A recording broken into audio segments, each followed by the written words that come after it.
Well, good evening, viewers, wherever you are. This is Afric 24, and today we are having a rather a sad day. There have been demonstrations all over Nairobi, Kenya, and we are still wondering.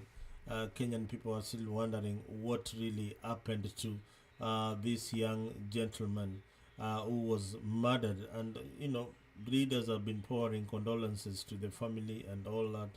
And we also had something from the police, which I think, to me, no, that's not acceptable. Now, good evening, Kenya. This is Afrik, and I am Zalendo kama kawaida. And tonight, we begin with a painful story. Another young man has died under suspicious circumstances, and his name is Albert Ojwang. He's a blogger, a Kenyan citizen, a voice of the people. He was arrested in Homa Bay for allegedly spreading false information about a senior police officer.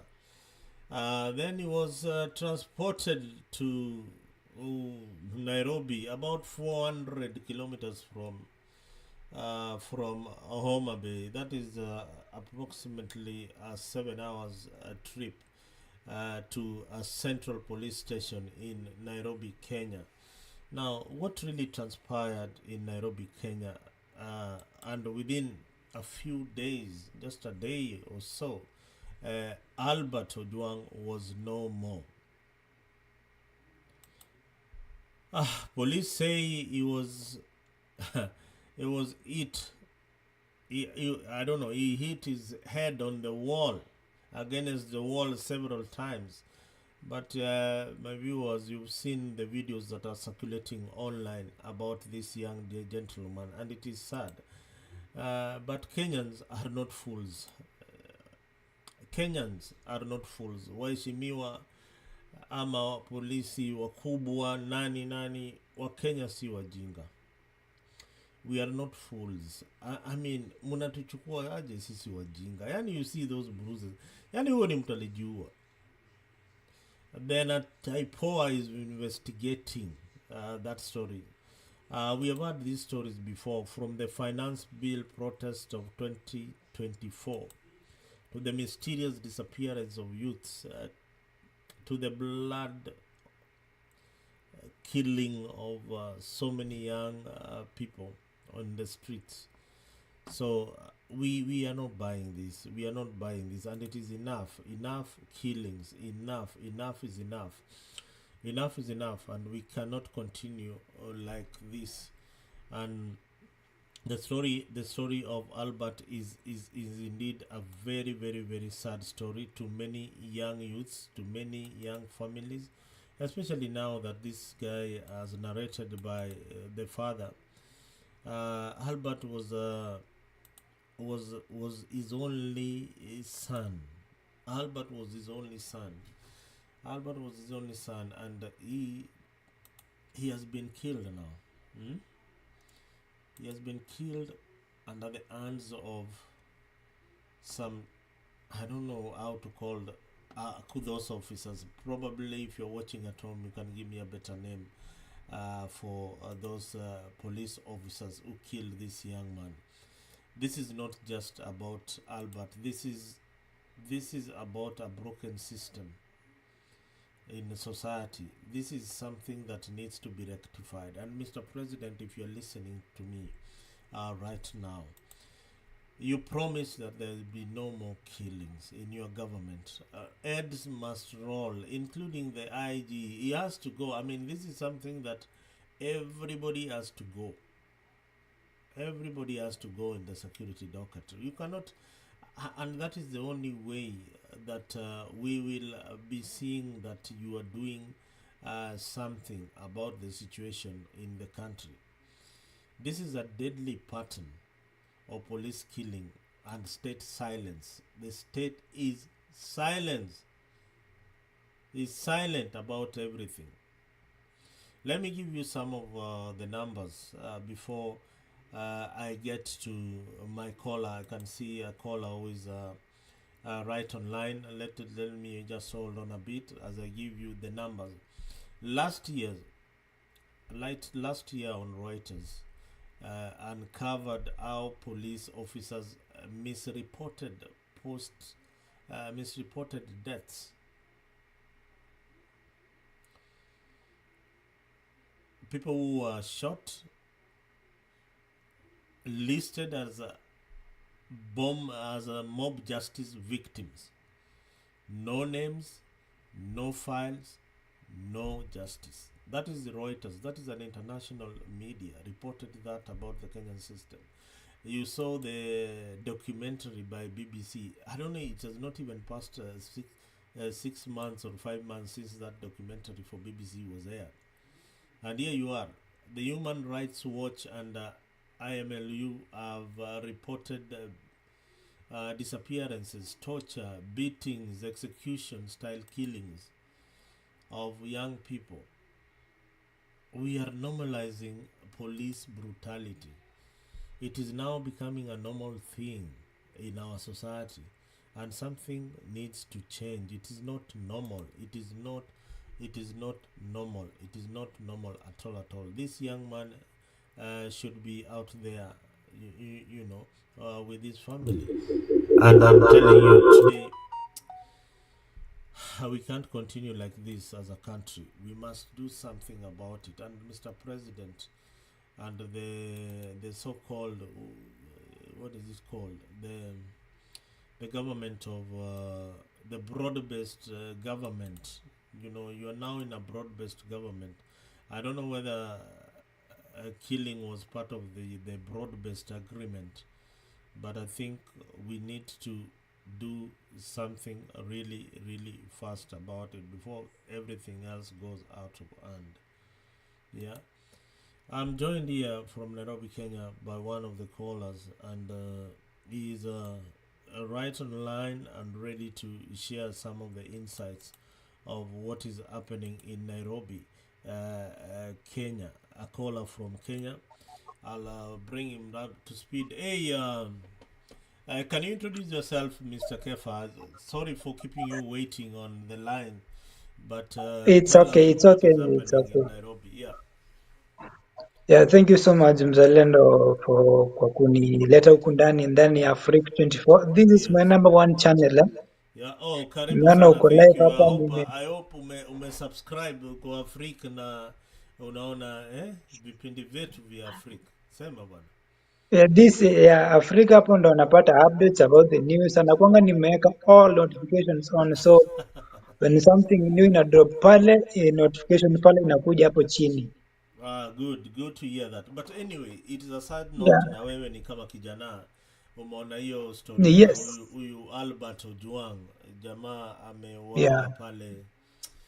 pale Central Police, na nikaona picha zake kule internet bwana. Nyinyi mnaonaje kama vijana? First of all tunasema pole kwa familia ya Albert, na ule mzee ako na mauchungu sana kwa kumpoteza mwanawe. It's so paining to lose the only one. Ndio anasema ndiye kijana pekee yake ako naye. It's so paining. Sisi kama as the Gen Zs, we are not happy. Not today pale, some of them were in the streets. Yeah, unajua that is not good doing for the Gen Zs. Na hivyo kama bado wameanza na wataendelea. Juzi walikuwa about abductions, wanasema watu wanajiabduct peke yao, na leo now wameenda deep, they are killing us, na wanasema kwamba Albert alijipigisha kwa wall peke yake akajiua. For me on my side, I just stand with the rest. They stop killing us, they are not doing good. Kwa kitendo kile chenye walifanyia Albert, it's so bad, it's not giving at all. So hapo tunasema kwamba justice fanyiwe pale kwa familia ya Albert.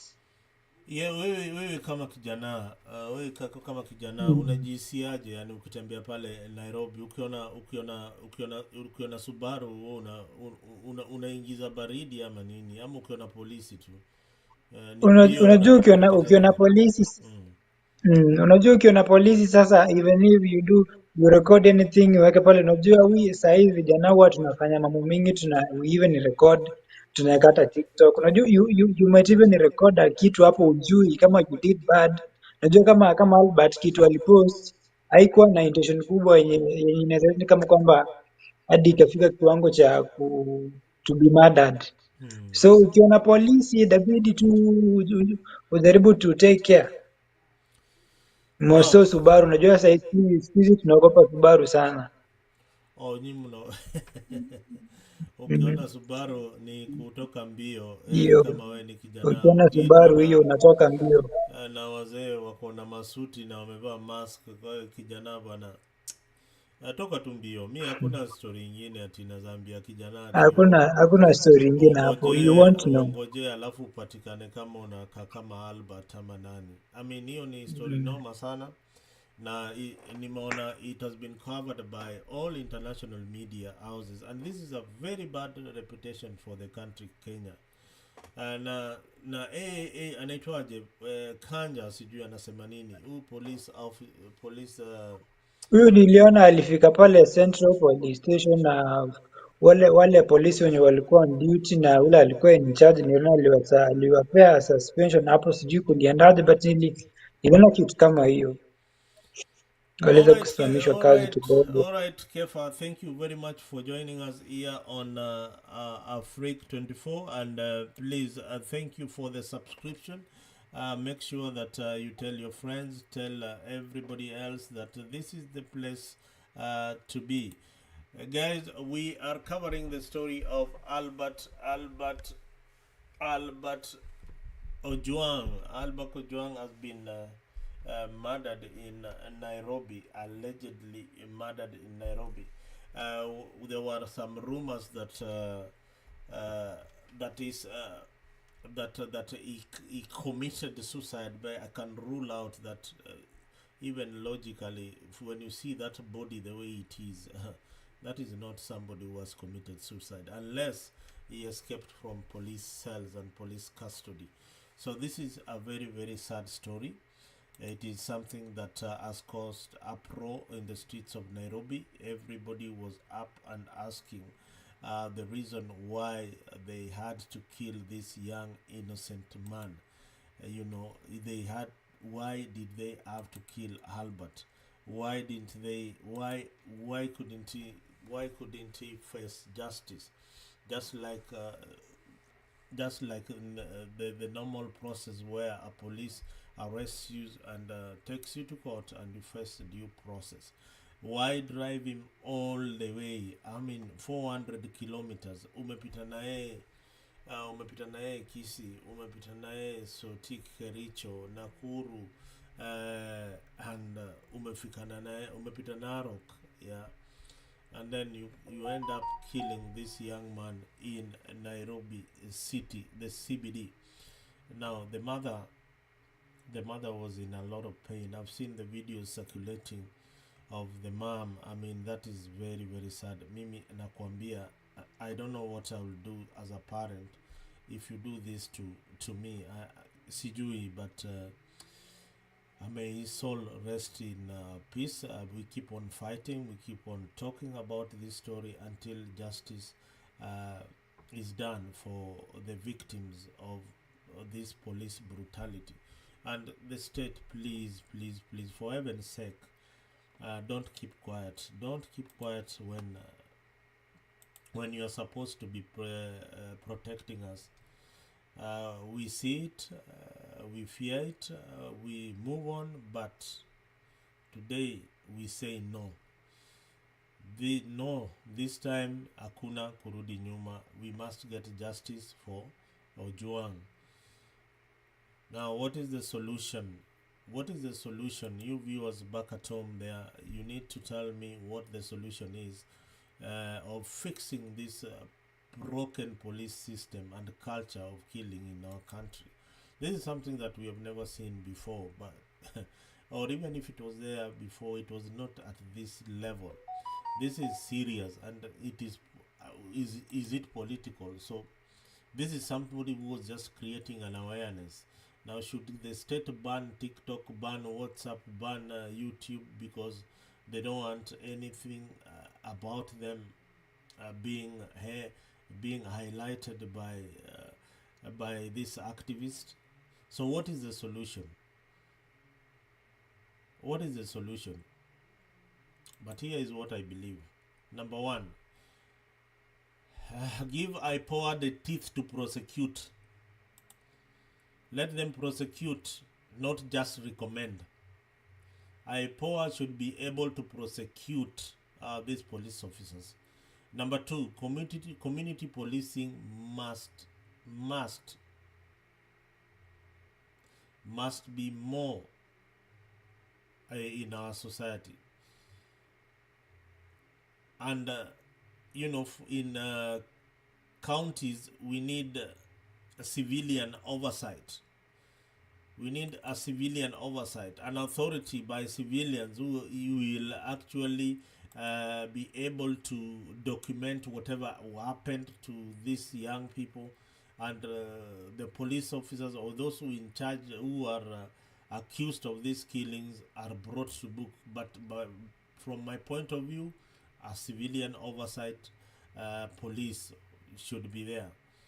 People who are just in the village up there are watching, because before you are taken from your home in the village, somebody must have seen you, and that voice must be an authority. Number three, it is high time that police in Kenya use body cameras. They must use body cameras. Any police officers arresting a youth must use a body camera. Public vehicle must have cameras on their dashboards. This is for protection. And I'm telling you, and even if you are an officer and you are arresting somebody and your camera is off, ole wako, you are going in, and there should be a steep penalty for those officers. And Parliament, you have got a duty and a responsibility to ensure that police officers have cameras. It is not good enough to come and say we condemn the killing of these young people. How many times will you be condemning the killings of the youth? There has to be a solution in that Parliament. You are not there just to wear suits na wacha nisiseme hiyo word na hapo Parliament.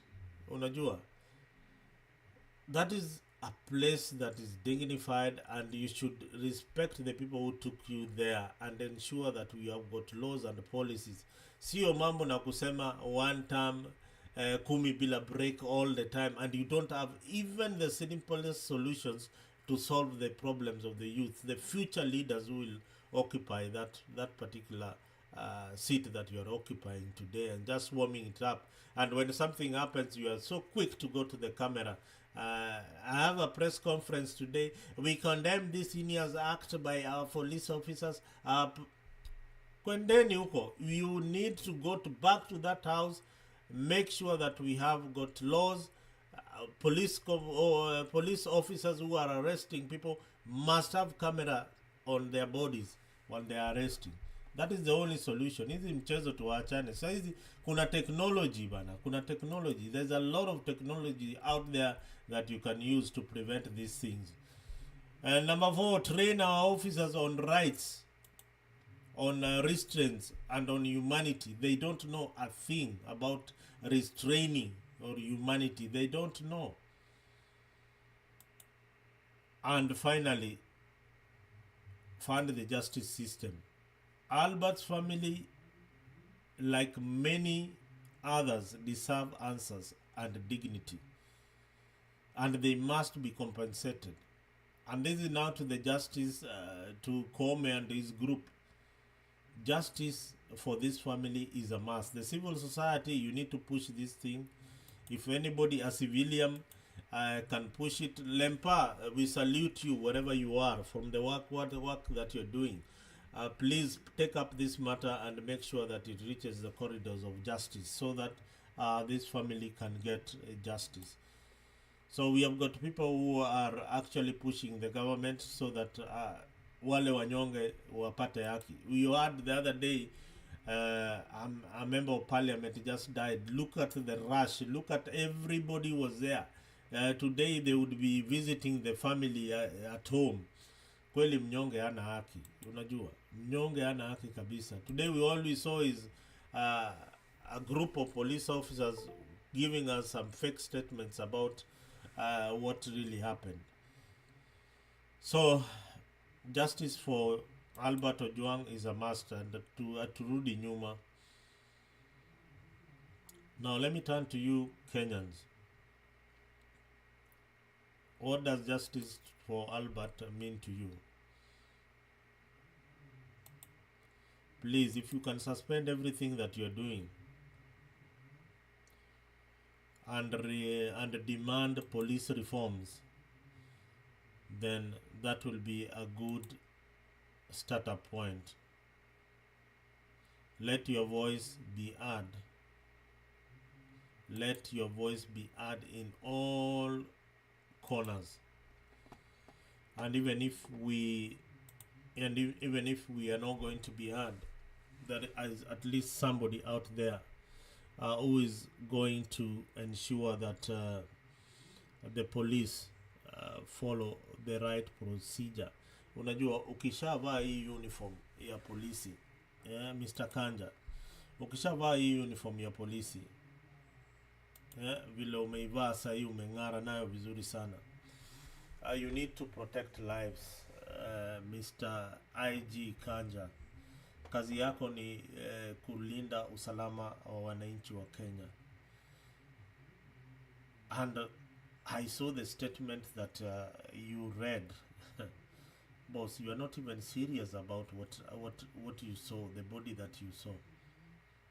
You are busy still telling people that you are going to investigate. Investigate what?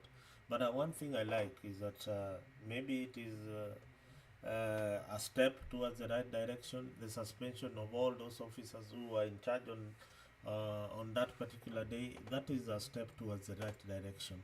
And if it's going to be implemented, at least we've seen something is happening, or something, it looks like it's being done.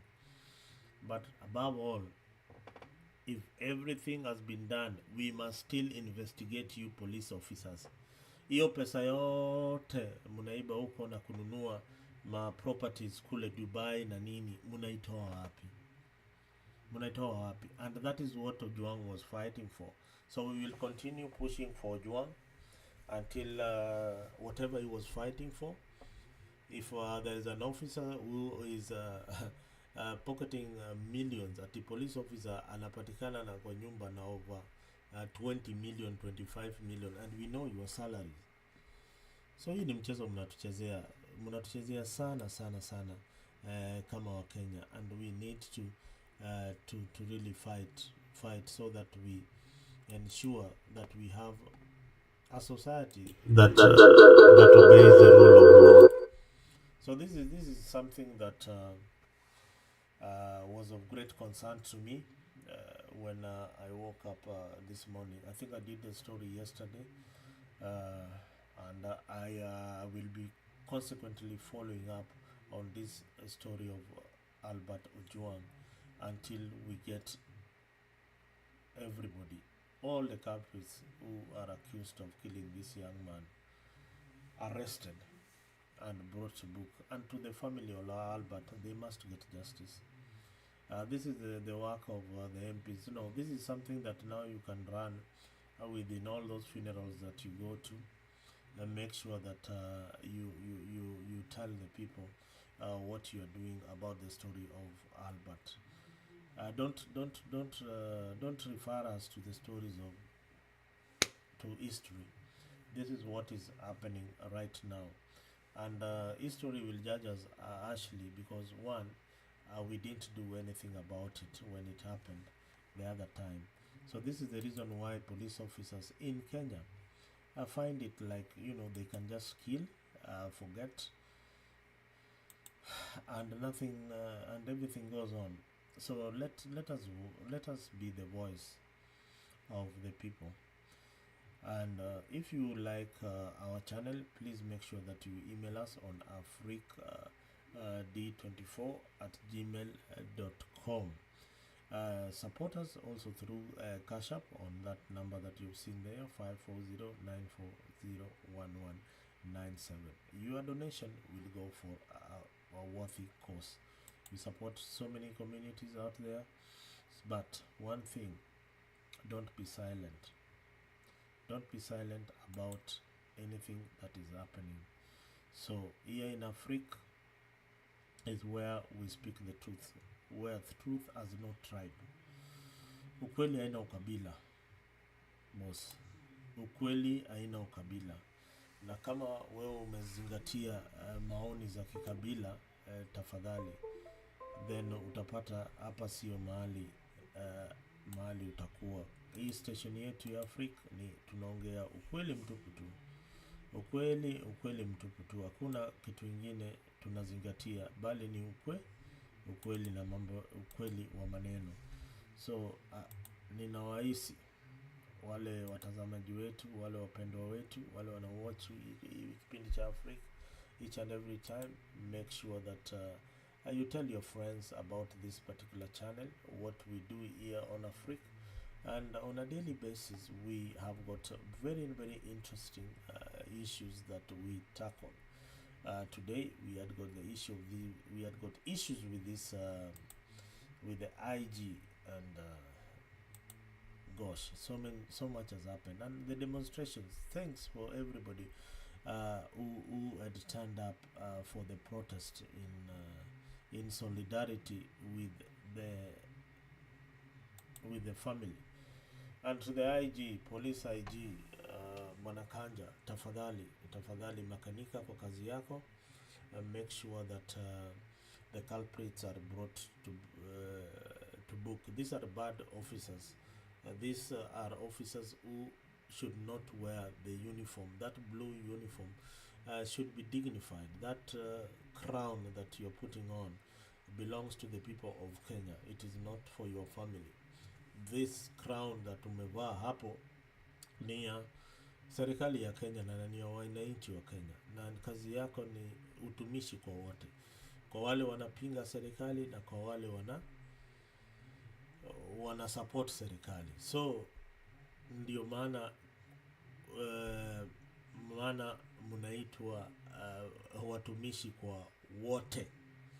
So polisi ni idara ambao inatumikia wananchi wote bila ubaguzi. Kwa hayo, kuna mengi ningewaongelesha juu ya siasa ya Kenya pia vile zinaendelea, but hii ilikuwa imenikera kabisa. But consequently, we will be talking about what has been happening on the ground.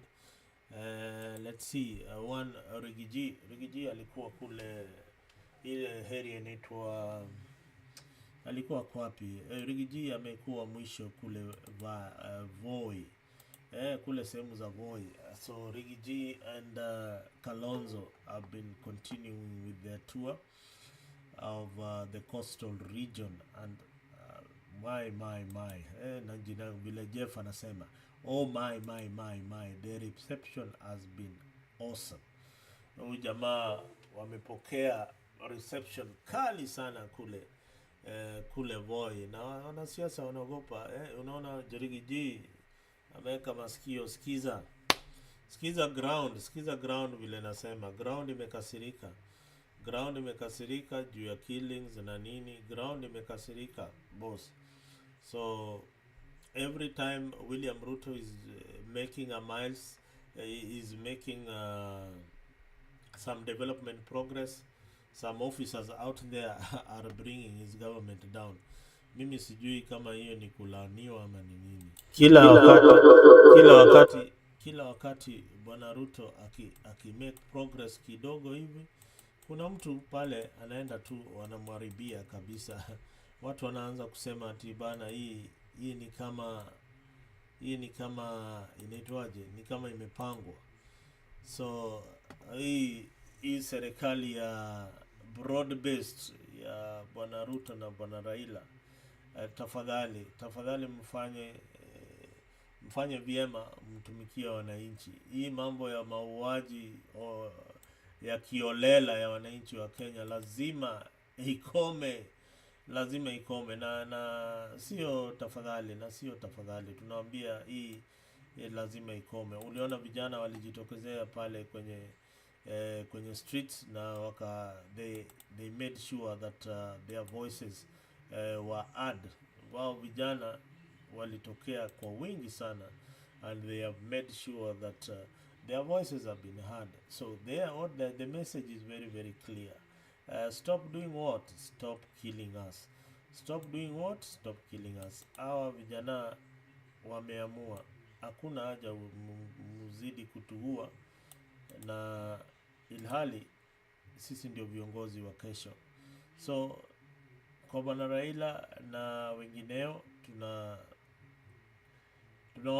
tunaomba kabisa ya kuwa hawa vijana ndio viongozi wa kesho, na bila hao vijana hakutakuwa na uzazi vijayo.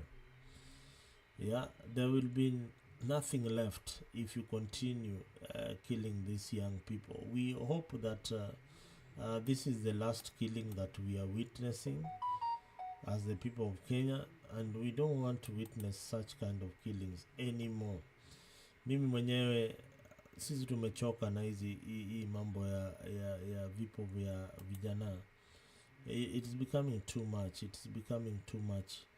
We don't want these young people to be killed each and every time. Ati kila wakati tunaomboleza vijana wameuawa. Na ni serikali inafanya hii kazi. Hii ni mbaya sana, na ni tabia ambayo lazima tuangalie tutaimaliza kivipi. Na wale wameshikilia uskani ni hawa wawili au viongozi. Hawa angwana wawili ndio wameshikilia serikali. Wanafaa tujue ni mikakati gani wanafanya ku make sure that kuna amani Kenya. So sisi hatuna budi kama Wakenya kuangalia ni vipi tutaendelea kuchangia katika uchumi ya Kenya, but lazima pia tuangalie kama hii serikali inatufanyia kazi. Lazima tuangalie kama hii serikali inatufanyia kazi. Kila saa tunamaliza uchaguzi, tunaingia kwa mkondo mwingine wa siasa. We are now going to elect the next president of Kenya. Hapo ndio wametuweka sasa. Sasa hii tunaenda kutafuta kiongozi mwingine. That's where we are heading. We are looking for the next president of the Republic of Kenya. And the next president of the Republic of Kenya is between Rigiji, Kalonzo Musyoka, and William Ruto, and many others who have shown interest on the 2027 elections. But before even we go for that election, we want a society that is in order. We want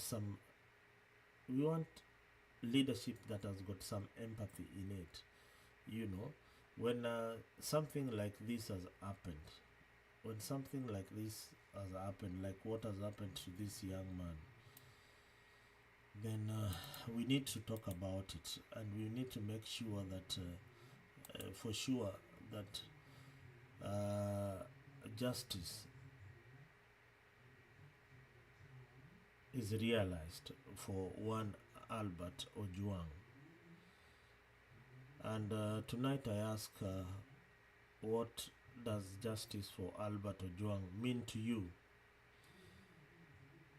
Is suspending a few officers sufficient, or do we need deeper changes?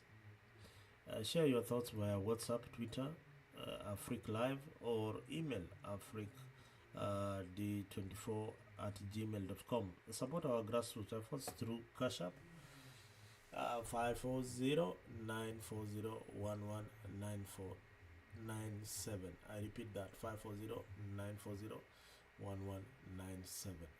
Justice starts with the truth. And the Kenya police require immediate reforms. Otherwise, thank you for being part of this wonderful broadcast this evening. I have been your host kama kawaida, Mzalendo, and I've been your host kama kawaida, Mzalendo, and to the people who are called in, the people who are sending comments on the comment section, I see all your comments. I can't read all of them right now, but I will make sure that after this I respond to each and every comment on our Facebook page and on our YouTube channel. On X, here I'll be there trying to catch up with you after this broadcast. But all the same, have a good morning wherever you are, and a good evening if you are in Europe. And if you are in the Middle East, like those who watch us from Kuwait and whatever, those Kenyans who are out there trying to hustle and struggle for their family, thank you for tuning in. We see your comments. Thank you from Afghanistan. Thank you from Dubai. Asanteni sana for being part of this channel. And pia watu wa China hawajawachwa nyuma. Thank you for being part. And remember, every Friday we have a recap of what happened throughout the week here on Africa at midnight in American time. That is Eastern time. And in the morning, Kenyan time. So make sure that you share this feed with your friends. Make sure that you've subscribed to Africa. Otherwise, I've been your host Mzalendo, and kama kawaida, Kenya ni nchi yetu, Kenya tunaipenda na Kenya tunaienzi, na justice for Albert Ojwang.